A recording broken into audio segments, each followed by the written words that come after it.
Okay, hello everyone. Thanks again for joining us on another discussion at the Ketonian Korner. Jolene Hale, and this is my co-host John Davidson. We just wanted to welcome everyone. Starting off, we wanted to let everybody know that we are published out on the podcast. We are on iTunes and Google. I don't know what the name of that is exactly, but it's the Google Play Store. There you go. So if anybody's interested, go out and check those out and give us some feedback. Tell us if you like those. So today we actually are going to be talking about the mistakes common mistakes that people make when they start eating keto. So one of the first things is people stress over the macros. So I have been, I talk pretty openly about setting your macros and trying to stick to them, but stressing over them is something that no one needs to do, because in the end they're going to kind of level themselves out. So if today you don't hit your protein and tomorrow you go a little bit over, it's going to average out and you're going to be fine. So stressing over them actually causes more damage to you internally, because it releases stress hormones and you go into a whole sequence of events that actually counterbalance what you're trying to do. So stressing over things is not something that you should do. Try to hit them. If you don't, okay. You have anything to add to that, John? No, I mean, I personally don't track macros very well. I did at one point just to get a basic understanding, and then if I ever make wild changes, I will. But I definitely don't actually track them on a regular basis. So next one is stressing, along with the stressing, is stressing over the scale. If I work with anybody, the first thing I tell them is to not really look at the scale. And I know you're going to do it anyway, so, but, well, maybe you won't. Okay, so I don't either. But you read what I weigh, and I actually said, I'm not sure. But somewhere in the neighborhood of, and I think the key points there is, if you actually track your weight, you're more interested in the average change, not necessarily the daily fluctuation. You'll want to take it at the same time every day, whether that's like right before you brush your teeth or some type of consistent measurement of, where it's always after breakfast, just something consistent. But the point is, when you can lose your body weight can stay the same, you can drop fat, and you can increase muscle. So it's not a very good gauge. That's what I would say. Yeah. And I will weigh yourself, because that is what we do, and that is how we try to validate our success. But I've mentioned this before. I do weigh myself every day, because I do have that fear, the fat girl's coming back. So, although I don't stress about it, I do fully understand that the weight is going to fluctuate every single day. But I do still do it, and I recommend that other people don't. So, but what I do want to, and this plays on what John was saying, that the scale may not change, but other things do. And I've mentioned this before. I have gone up and down the same 5 pounds since November. But I went from a size 16 to a size 9-10 jeans. So the scale truly is not the measurement of success. But again, I do it every day. I cannot break that. I wish that I could. I wish that I could throw it away, but that fear is still always in the back of my mind. So I know others are going to do it too. Just don't stress. Just know. This one I'm going to start, because John and I do not fully agree on the protein portion. So too much protein. When you're doing the ketogenic diet, it is a moderate protein. Your body only needs a certain amount of protein, and it will only use a certain amount of protein. So that's why this is a moderate protein. It's a high fat, low carb, moderate protein. Your body can turn excess protein into glucose, which, as far as the ketogenic diet goes, that's not what we want. We're trying to eliminate spikes in your blood sugar, and to turn into it, you're kind of, again, Now, if you are extremely active, you will add a little bit more than somebody who isn't. So the person who sits on the couch and watches TV is not going to require the same amount of protein per day, regardless of weight, height, or gender. If you are somebody who's sitting in the gym 45 minutes a day or more. So, you got anything to add to that one? No, I mean, we keep saying we disagree on this. Really, we're 90% directionally the same. The only difference is I concentrate on, like, my goal is not fat loss. My goal is revolving around muscle growth, and I've done the where I'm in the slow growth stage for muscle, and so I work out at the gym 3 days a week. And when I hit the gym, especially if I'm lifting heavy, I always try to make sure I have extra protein. But to drill down, if you're at the gym, exactly to her point, when you see those muscle guys out on the floor that are lifting heavy and they're concentrating on slamming their 25 grams of protein every so many hours, I mean, none of those people look healthy, So just kind of, you got to find what works for you. So there's some extremes on the either side. So if you feel like you're not recovering, that's the litmus scale I use for myself. If I feel like I'm not recovering fast, then I start to try to think about those factors a little bit. Okay. And that really goes back to our conversations before about listening to your body. And that is one thing that I cannot stress enough. I think that we lose that once we get out of our childhood. We kind of lose that because society tells us we should be doing things. You have to eat at this time, you have to do this, you have to clean your plate. So our natural mechanism to listen to our bodies kind of is killed. So we need to kind of revert back and reteach ourselves how to see those triggers and learn from that. So the next one that we have is too little fat. So again, I try to stress this every week. Fat is healthy. I know that is something that we have been taught for years that we need to avoid. But fat really does make you healthy. Your brain needs it. Your organs need it. If you have too little fat, it doesn't matter what you eat, and healthy. So add it everywhere you can. I do. Yeah, we've already talked.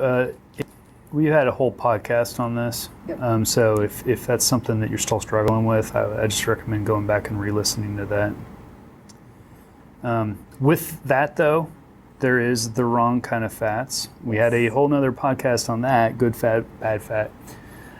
So just to kind of keep that in the back of your mind, if you're saying, oh, I need to get more fat, so I'm going to have fried this and fried that at the bar. That's not what we're talking about. So just remember, any fat, good fat, bad fat, whatever, with a high amount of processed carbs is still a disaster. That is right. It's almost like I feel like we always need to do that disclaimer. Yeah. And the processed food portion is that, that is not a good thing. So eating whole foods is really the way to go. A lot of people who start keto think as long as it fits, it's okay. Your bars, and there's a doctor who started a high carb, low fat, which he was really on the right track. Unfortunately, he has passed away, and people have taken over his business. And those shakes and those bars that you buy with his name on them are probably the worst thing, in my opinion, that you could put in your mouth. There is a load of garbage in there, and I personally do not think that there's much healthy things in food. Though. But and I know what event I'll have I don't do kind bars anymore because of the amount of carbs that are in them. But there are some bars out there, look at the ingredient list, try to find something that's as natural as possible. But, sometimes having a stick of beef jerky or something like that before you're going to an event make sure that you're not hungry when you get there, because your barriers are lower when you're hungry, right? And when you got those tempting things, it's almost always some type of after work event. There's almost always some type of either alcohol or food that you don't really, you don't want, but you can't not be social. So just having that emergency bar in your car to eat before you walk in somewhere sometimes can help you have with your moral courage, for lack of a better term. And I do stay prepared as well. Although I don't eat those things, you will generally. People think I carry 2 purses because one of my purses is my actual lunch bag. But I do keep things in there. I keep cheeses, half of an avocado. I mean, I do stay prepared. I just don't. I mean, and that's not to say that I would never do those, but it's not something that I purchase with the thought that they would be my emergency go-to. I try to stay prepared and keep those things on hand. If I was out somewhere and I got hungry and I had nothing else, would I stop and buy them from the store? Maybe. See, I've got them in the diaper bag. Along with snacks for the kids, by the way. So there's emergency food for Dad too. Good one. But you just got to find, again, if you have the choice, whole foods, real foods definitely is my priority. It's just I'm not going to let perfection be a reason why I end up doing something stupid because I wasn't prepared. The next one that we have listed here is looking for a quick fix. So more times than I can tell you it in a day's time, somebody will ask the question, how much weight can I lose in X amount of time? First of all, I don't have a magic ball to see the future. Everybody is different, and this truly is not a diet. This is a lifestyle change. You're not going to see overnight results. Now, that's not to say that you might not see a huge weight loss in the very beginning, but it's not different from any other diet that you would go on in that aspect. This really is more of a holistic overall health change and a lifestyle change. And that's what I recommend people, how they view it, is that it's, keto, it's not going to fix you overnight. You're not going to be able to do this for a couple of months, get down to the weight you want, and then go back to doing what you were doing before. I totally agree. I mean, I don't know what else to add. I mean, it's hard because we're bombarded by quick fix stuff, and whatever eating plan you follow, whether it be primal, paleo, keto, whatever umbrella you're looking at, Whole Foods, Whole30, whatever, it's kind of simple, but it sure isn't easy. And you just have to know that, and then as long as you start to make steps forward, and I think I told before they were talking about weeks, and I said, hey, it doesn't matter if you make a big mistake. What's important is that you don't give up on that day. What's the next thing I'm going to do that is going to get you down the right path? Because not everybody is. You're never going to be perfect. So what's most important is you take that slow steps towards the right direction. Right. The making a commitment. So if you are looking to do this, my recommendation is to make a commitment to do this. I cannot tell you how many times people come and ask the question, how many times can I cheat a week? Well, you can cheat as many as you want, right? I don't control what you do, but you have to understand that not making a commitment is probably not going to get you the results that you are anticipating. So again, it's not unlike anything else that you do. You have to your best forward and make the commitment to do it. And I mean, it's the very same thing with exercise or anything else in your life. You get out of it what you put in it. So, yeah. You get the burgers, you get the cheese, you get the bacon, Yeah. Still, it's all the things that we didn't think we could have before. Yeah, and for me, yeah, that's how I feel as well. Not anymore. Yeah, I feel that as well. Every meal that I have, I feel like I'm being rewarded Yeah. because I get to eat these things. And I forget that not everybody thinks the same as I do, I guess, because I think everybody should. So I have a hard time remembering when people say that, like, this is a cheat. You get to eat bacon. You get to eat butter. I mean, It so, tastes so good. yeah. But giving up the bread is hard. At times, It yes. it took At it times. yeah. Moments, but I don't really miss it. I mean, you're so full. Yeah, but it, from it takes time. you a while before you don't miss it. When you have Yeah. parties say, hey, you want me to wrap your burger in lettuce for you?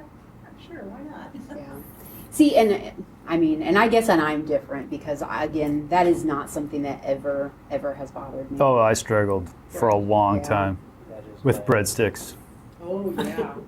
Yeah. I can see that. Like we don't have a Fazoli's anymore, and thank goodness I don't like Olive Garden's breadsticks anymore. But man, Fazoli's that was hard for me. So it used to be right by but yeah. And they just keep walking around tempting you. You smell these? They're fresh out of the oven. Sorry, I totally took us to a side You're point. fine, because there are more people like you than there are me, and I will admit that. That has never been the giving up the sweets, the breads, none of that has ever been an issue for me. So I really have a hard time relating to that. Yeah, I think for me it's the lifestyle change. It's realizing what my why is, because early on it's just like, oh, I'm going to be healthier. It's kind of vague and not really that important. And later in life, when I started thinking about the way that I want to feel in my what's for more have the environment cake always You that feel way. so much better on this. I mean, you definitely Yeah. can feel a difference by not eating that junk that you put in your body. Yeah, and we've talked about that when we talked about my cheat meal for Chicago deep dish pizza and how I felt like Yes, complete you just feel garbage. terrible. And now I got to be honest, I totally would be able to pass it up. So So I have to tell you, There's steps. on the bread subject though, yesterday we went to Hy-Vee over lunch, and in the healthy frozen food section we found Low Carb Bread Company bread. It has 1 net carb per slice. What are the ingredients, though? It was all pretty healthy. All I can't organic. remember the exact ingredients. I bought a couple of them. to try, Mm-hmm. I'm It's just expensive. I'm gonna have to check into that. Yeah, What was the name of that? Low Carb Bread Company, and it's in the frozen section in the health food area of Hy-Vee only. yeah. I had some wraps, Latita or something. They were like 4 grams of carbs, and they're tapioca starch or something like that. And they were a little bit of a gateway. I know they're definitely not keto. Sorry, I wasn't implying that they're keto, but I mean it was sometimes if you need that crutch to get you by. Because personally, I have no problem leaving bread. At this point, I wouldn't pay that for a Well, I saw a slice. keto grilled cheese recipe the other day, and then there was all these horror stories about making your own keto bread. So I just Googled to see if I could find some already It's made. not I'm hard. like, they were talking about this whole oxidation with aluminum and the almond flour, and sometimes it turns green and smells like ammonia. And I was like, oh, that would have happened to me, so because I'm quite the baker. I can tell you that I have made many loaves of bread, and I have never had that happen. She said that too, so I'll have to Yeah. try my own. And I've never heard that either. I have horrible luck baking stuff, so don't look at me. Yeah, me too. I just give up on all that stuff. If I'm trying to find a way to have something that I'm not supposed to have, to me, I just need to work on my think around that item. So bread, lettuce, like you said, the lettuce on your sandwich or your burger. Yeah. Yeah, there's a whole 30 term for those gateway items. Oh yeah, what are they called? I'm just gonna give you the acronym. SWYPO. So just look that. Oh, okay, so it's not really appropriate. Fair enough. But it will resonate because it makes sense. It's that gateway, Oh yeah. that crutch that gets you away from that craving or that constant. I have to Well, you're have not- something like You're that. not dealing with the mental The emotional connection piece and of it, emotional, yeah. Yeah. And we talked about that when also before the emotional part of eating sometimes can be really hard. Yep. So the next thing that we have listed here is eating because the clock tells you so. And that kind of goes back to my earlier statement of listening to your body. The clock does not dictate that it is time to eat. Your body will tell you if you are hungry, and when your body tells you that, that's when you should eat. If it has been 16 hours since your last meal, if it's been 24 hours since your last meal, that's fine. Just eat when you're hungry. Do not go by. So strange when you're eating at odd times. I don't know. I get that all the time because I'll take like 3. Today I ate my lunch at like 10 o'clock because I was hungry. So I'm so like varying when it comes to that stuff. But when you eat your lunch at 3 o'clock in a meeting, people, I mean, you cannot not get asked questions like, what are you? I mean, you're a little kid, you aren't hungry, and your mother continuously tells you, eat the food on your plate. You're not getting down until your food is gone. I mean, here's just a little bit more to finish this off. Yeah, one more bite, and I'll let you go play. I mean, our parents have all done it, and their parents did it. And I automatically do it to my kids, and I don't know why. I know, I try so hard not to. But Yeah, we do it, especially if my son's going through a not eating phase. So, and it's very hard when you, and I'm much more okay with it than my wife is, not to throw her on the bus because she's not here, but I'm like, he'll eat when he's hungry, Well, and you know? it's foreign. I mean, that is very foreign to us, that you have to eat because the food is there. But it's also very inconvenient when an hour later the kid is just starving to death and you're like out in the yard with nothing to eat, you know, like. So some of it is self-preservation from a stress. No, you finish that because I know you're just want to get down and play. Yes. Yeah. So you got to find that sweet spot, and believe it or not, my daughter is completely transparent. You can just tell. So it's very easy for her. But my son, man, we cannot figure him out. Probably never will. The next one that we have is comparing yourself to others. So again, I mean, this. Oh my God. I could like talk about this for 20 minutes. Yeah. Especially at the gym. Because I work at a gym and I constantly get people who want advice to be somebody else. And, well, okay, so let's take that as an example. I want to look like you. Well, I've been doing this for 7 years, so I can't give you a program that's in the next month going to transform you. And, you know, you're a foot taller than me. You know, and you know, I could talk about everything from the 3 major body types to whatever. But when it comes down to it, no matter what your genes are and how you have them expressed, people eat differently. You got to find out that stuff, and especially when it comes to muscle growth. I mean, there are tons of genes in your body that the reason why some people will say a particular program works so well for them is because they happen to catch the program at the right time for them.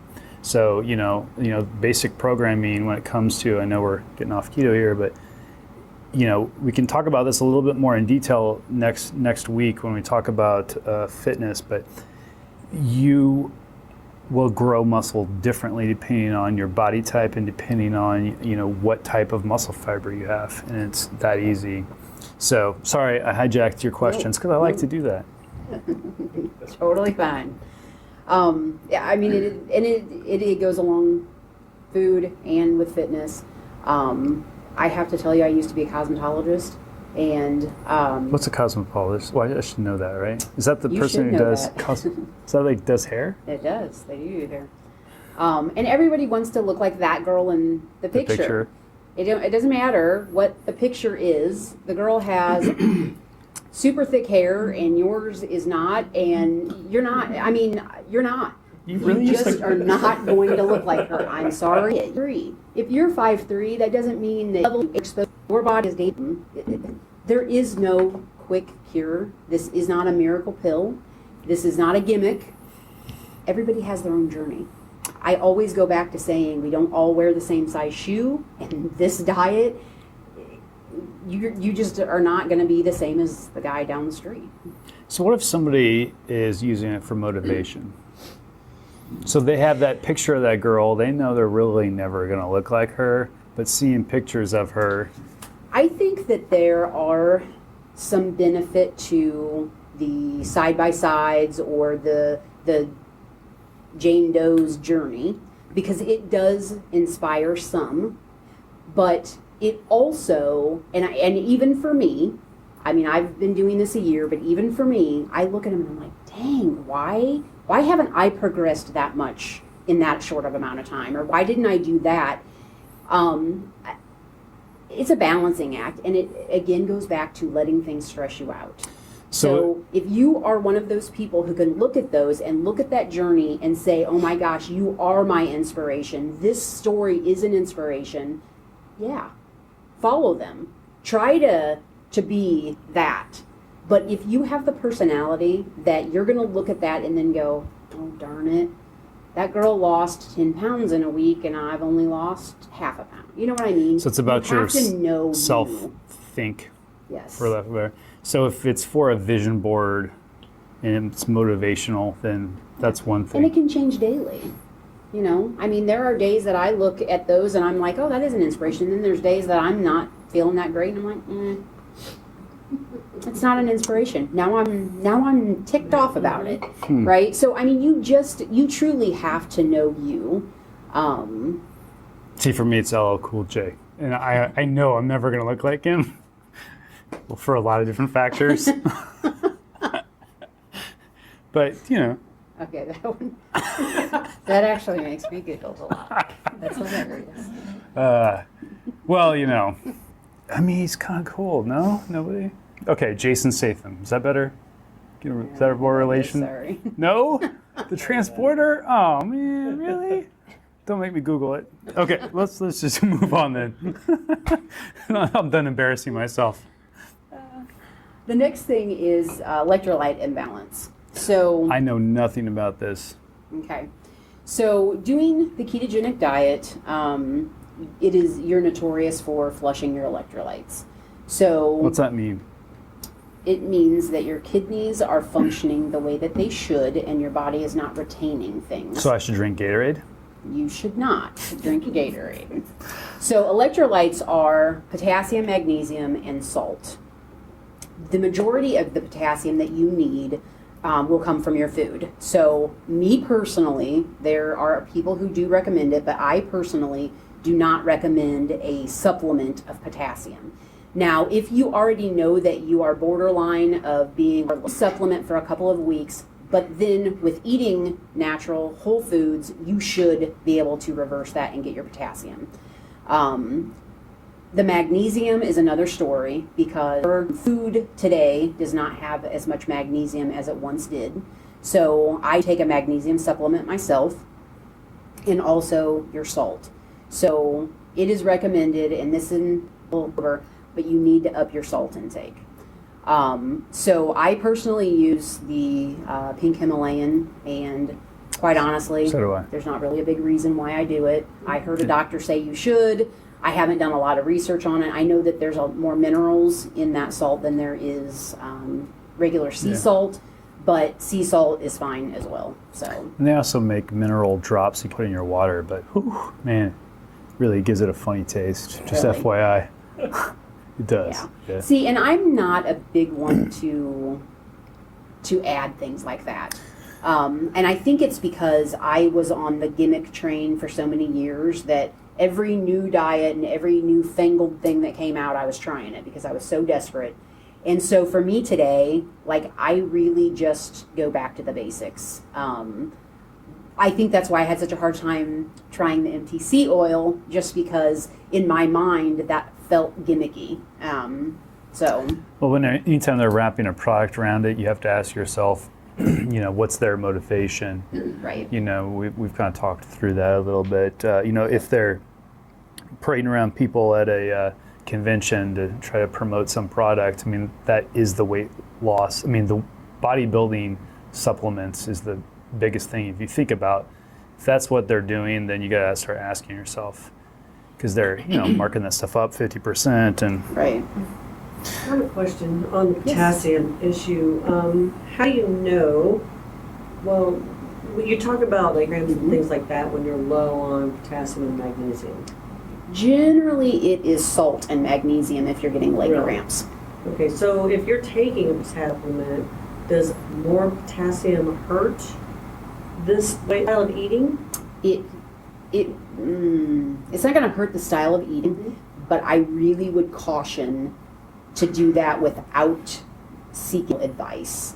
Potassium can be extremely dangerous if you go too much. It can be extremely dangerous if you go too little. There is a huge impact on your heart with potassium.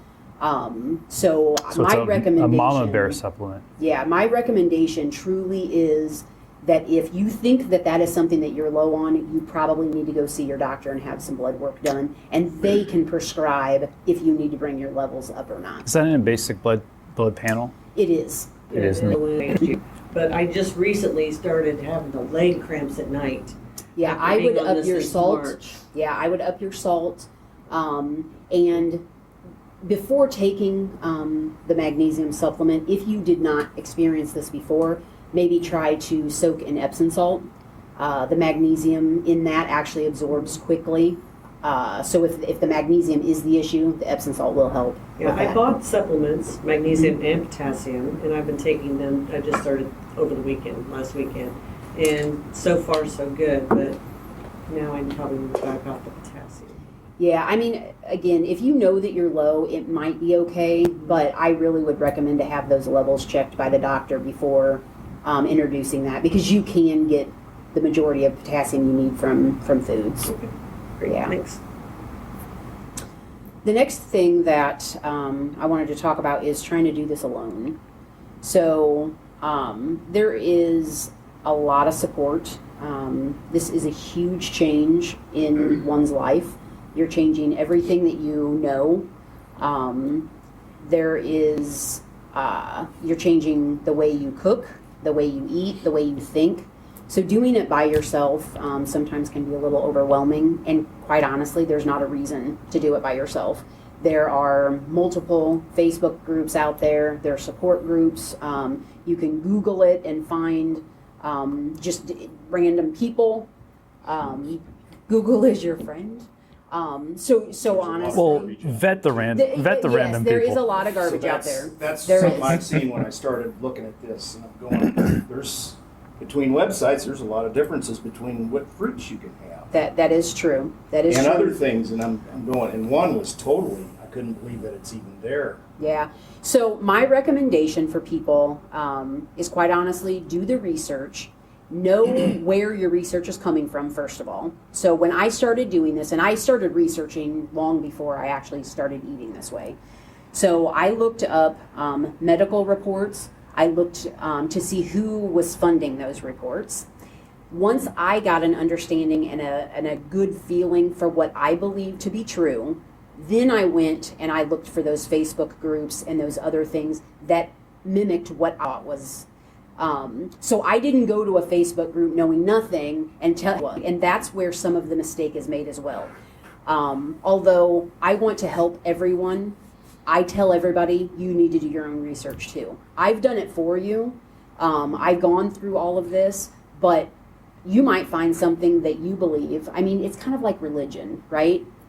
Everybody has their own flavor of what that is and what it means to them. And although keto has a base, you can interpret things a little bit differently. So you kind of need to know what fits for you, what works for you. So I do recommend everybody do research. But because you have looked into things before, you do have some, I would call them vetted, for lack of a better term. I do for me, absolutely. Yeah. Yep. And so if you go to the website, there is some links of places we think are pretty straight.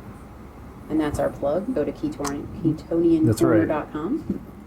I was gonna ask you if you had some sites that you were comfortable with. Yep, Because they're all linked there's a up. lot out there, and as with anything on the internet, there's a lot of garbage. Absolutely. And I really have the same view on this.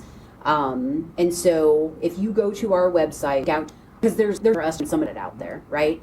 And we feel like it's good information. Now, that's not to say that those sites that I don't think are great for getting information for, I still use them.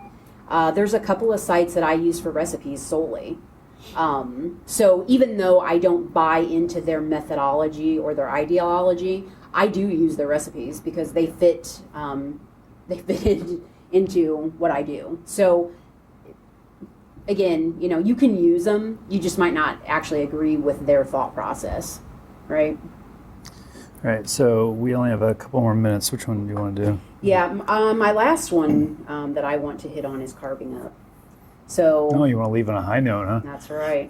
So a lot of things that you will see on the internet tell people have one cheat day or one cheat meal, or if you're going to go do this strenuous exercise, you need a carb up. My personal opinion is that is a load of baloney. There isn't a reason. A carb is not an essential. So there isn't a reason, in my opinion, that you would ever need to do that. Eating this way I don't do it. I've done it for over almost a year now. It'll be a year next week. And I have never done that. I'm still alive, pretty sure. I still have a pulse. So John may have a different view on that one, but I think it's a load of baloney. I would say directionally, I agree. I do think that there are some people, especially when it gets into heavy exercise. The heavy, there are, so if you think about the different types of exercise, when you have like a slow and low exercise, everything from walking to running a marathon, probably not that important.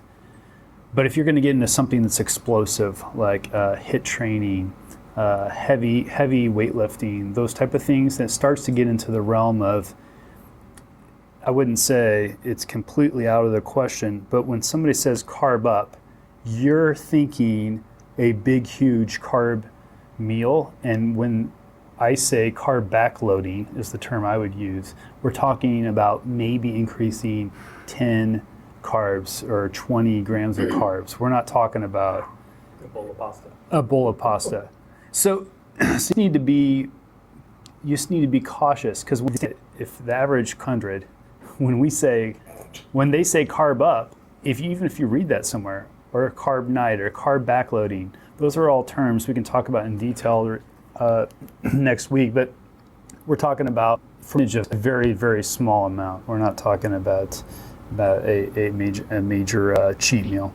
Yeah, and I will backtrack a little bit of what I said. So the average Joe, so somebody like me, I would say it's not a necessity, even though I do work out 6 days a week.